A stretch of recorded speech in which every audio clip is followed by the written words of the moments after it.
an interesting idea of using the major arcana to address aspects of addiction.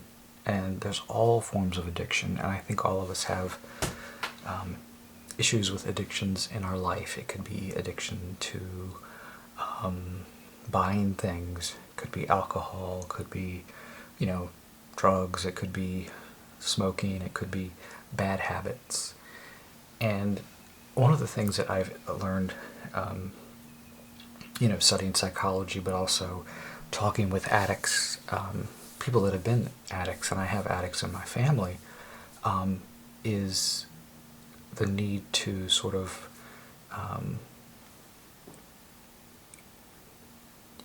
almost self-medicate, to numb yourself, to avoid something.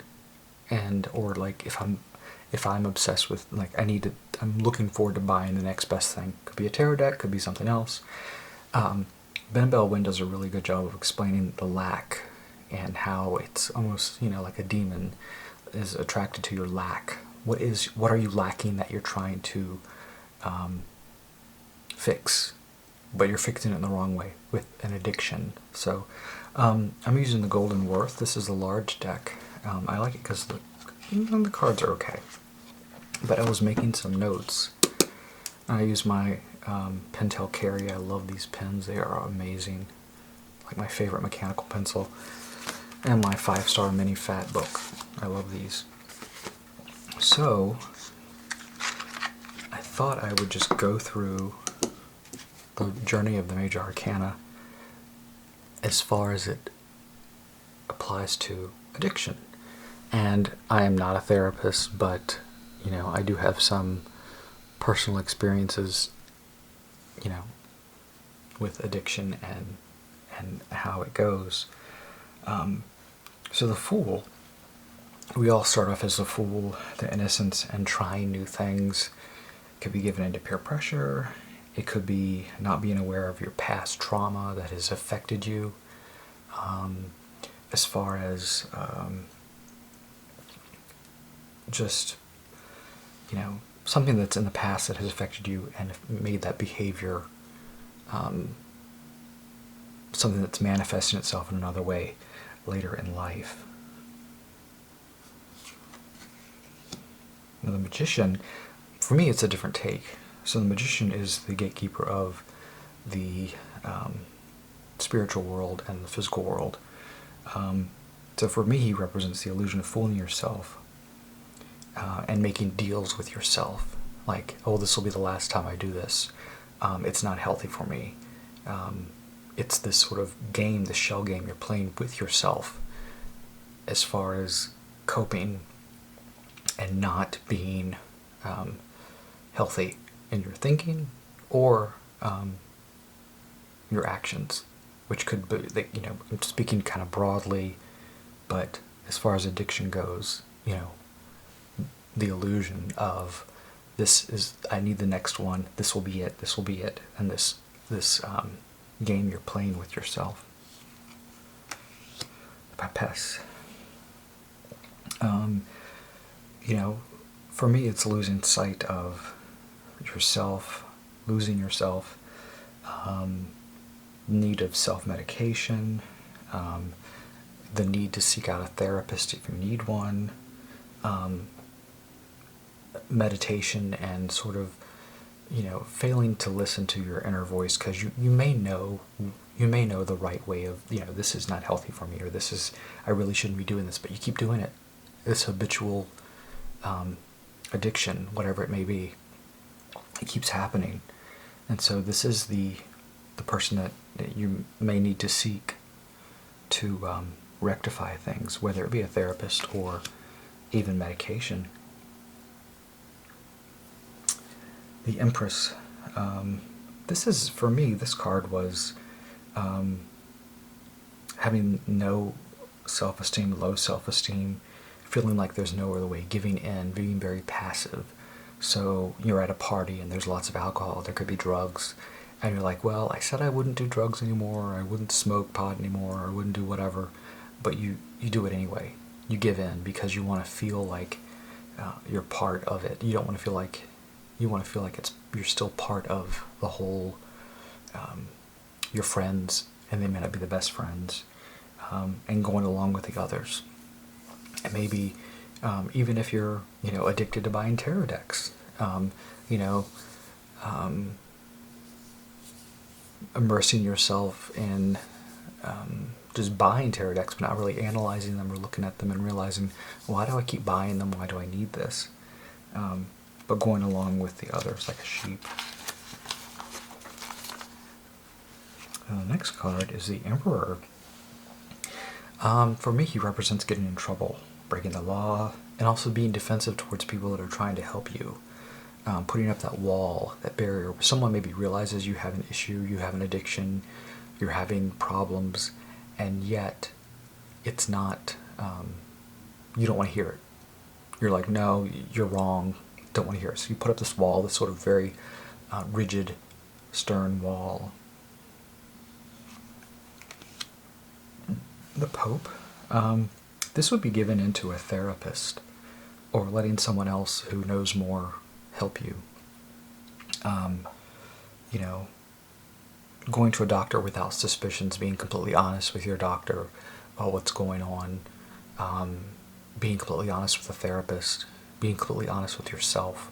But usually it would be someone else, an authority that you would be dealing with. Now the Lepers, for me, this one's an interesting card as far as addiction goes, where you're forced to make a choice, whether it's good or bad. Typically this is a good card, but it could also be, you feel that this is a good choice, but it's a bad choice. You drink, you drive, there are consequences.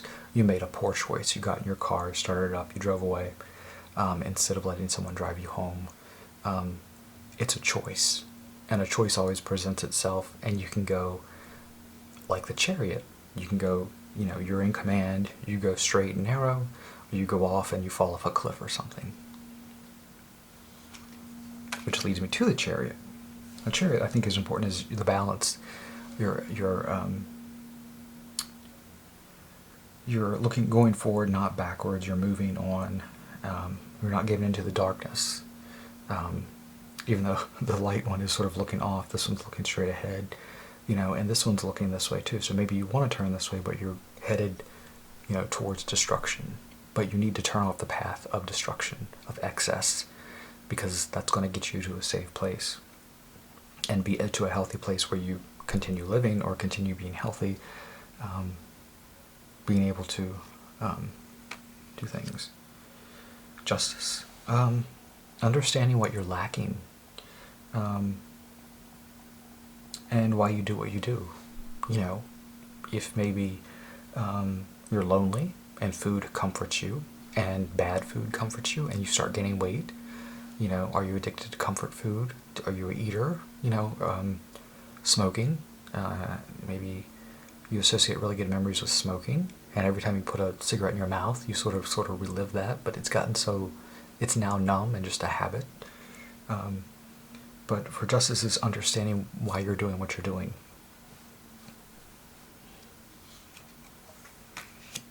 The Hermit. Finding other people with similar issues. This could be group therapy. I think this is a group therapy card, definitely. But also one that is for introspection and isolating yourself, finding yourself and your drive. What's driving you to do this or that or something. But having the wisdom. You have the wisdom inside you, maybe you just need to tap it in some way. This is a really interesting card related to addiction. Ups and downs, setbacks. Sometimes you have setbacks, sometimes you've been sober for a year, and then the next thing you know, you've been sober for 2 days.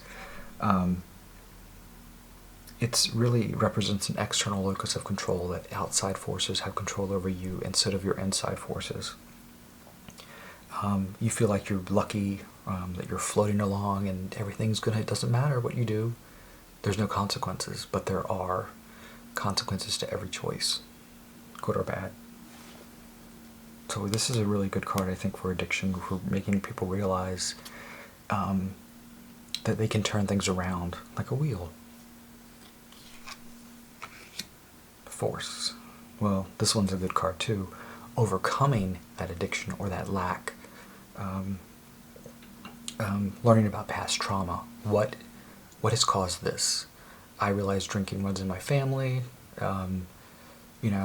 It's a beast that I have to keep under control, not let it control me as a person, not let it define me, and knowing my limits.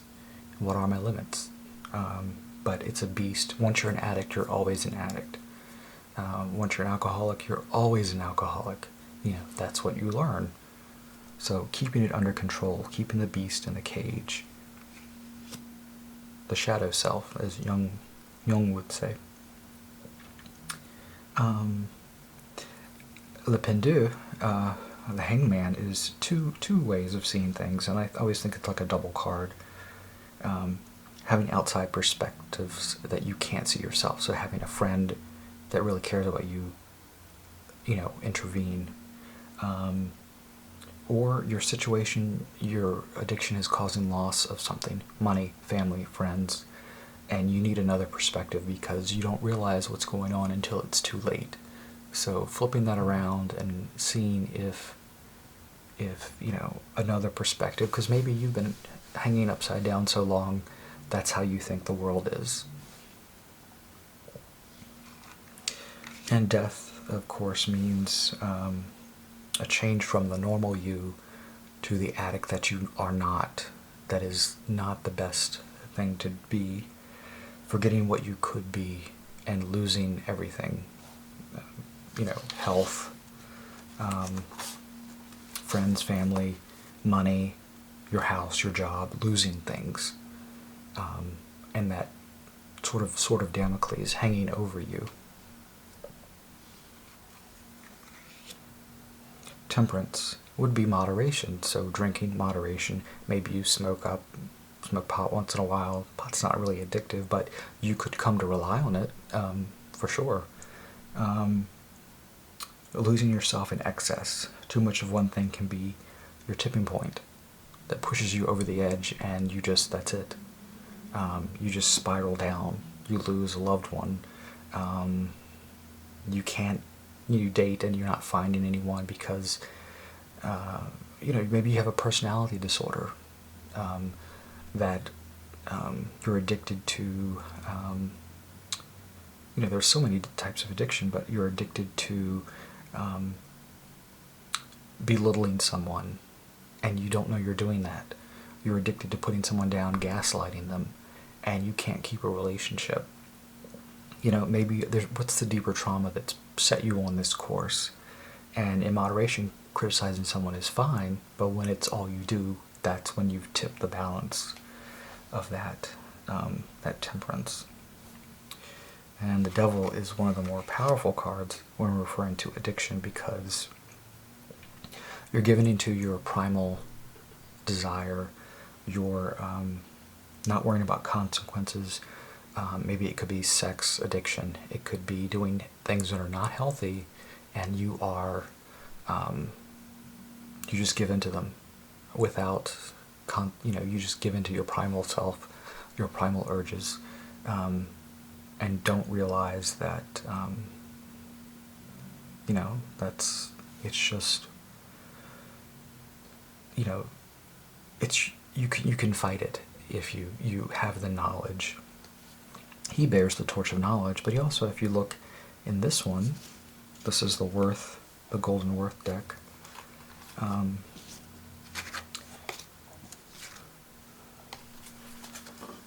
It almost looks like he's holding the Kundalini that is on the front of the Chariot, which means maybe you went the wrong way, and that and these two imps are chained to the addiction itself.